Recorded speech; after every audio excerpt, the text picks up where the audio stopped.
Et on revient sur les salaires. Vont-ils devenir une variable d'ajustement? Bah oui, parce que c'est le compte à rebours avant la grande réunion de demain, Yves de Kerdrel. Ryanair, on l'a évoqué déjà hier, a annoncé des baisses de salaire. Du coup, tout le monde se demande si ces salaires, pour sauver l'emploi, entre guillemets, vont devenir une variable d'ajustement.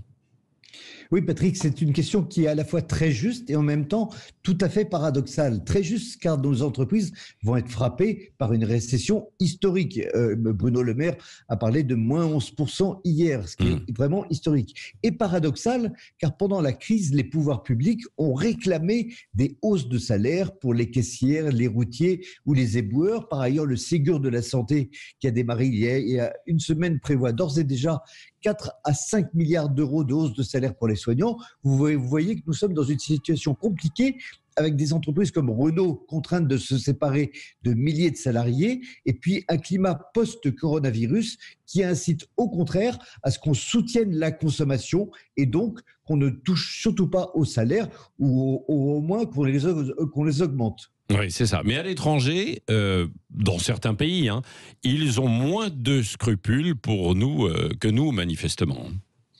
D'abord, il ne faut pas généraliser à toute l'Europe l'exemple de Ryanair qui n'a jamais été une entreprise modèle sur le plan social. Ensuite, pour l'heure, la priorité des dirigeants français et européens, c'est de soutenir leurs économies, donc leurs entreprises.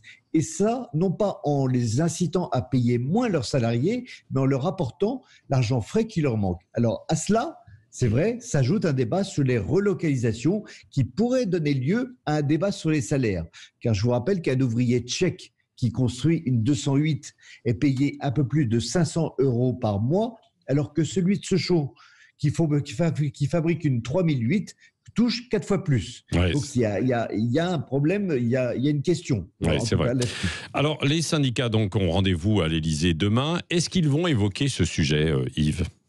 Bien sûr, c'est de bonne guerre et c'est leur rôle. Mais Emmanuel Macron et Édouard Philippe vont les rassurer à un bémol près, qui sont les pactes de compétitivité. Alors, je vous rappelle en deux mots, ces pactes ont été créés à la fin du quinquennat de Nicolas Sarkozy et ils sont destinés aux entreprises dont l'activité chute brutalement. Si les syndicats, et uniquement si les syndicats de l'entreprise sont d'accord, alors les salariés peuvent être mis au chômage partiel pendant une partie du mois, pour faire face à la baisse d'activité, et cela évite les licenciements. Donc ça veut dire chômage partiel, donc ça veut dire aussi baisse des revenus. Sur le papier, il ne peut pas y avoir de baisse de salaire en France, mais en jouant sur le nombre d'heures travaillées, comme c'est le cas avec les pactes de compétitivité, c'est quand même quelque chose qui peut arriver. Donc tous ceux qui parlent de baisse de salaire crient quand même avant d'avoir mal. Il existe heureusement dans le droit du travail français bien d'autres solutions,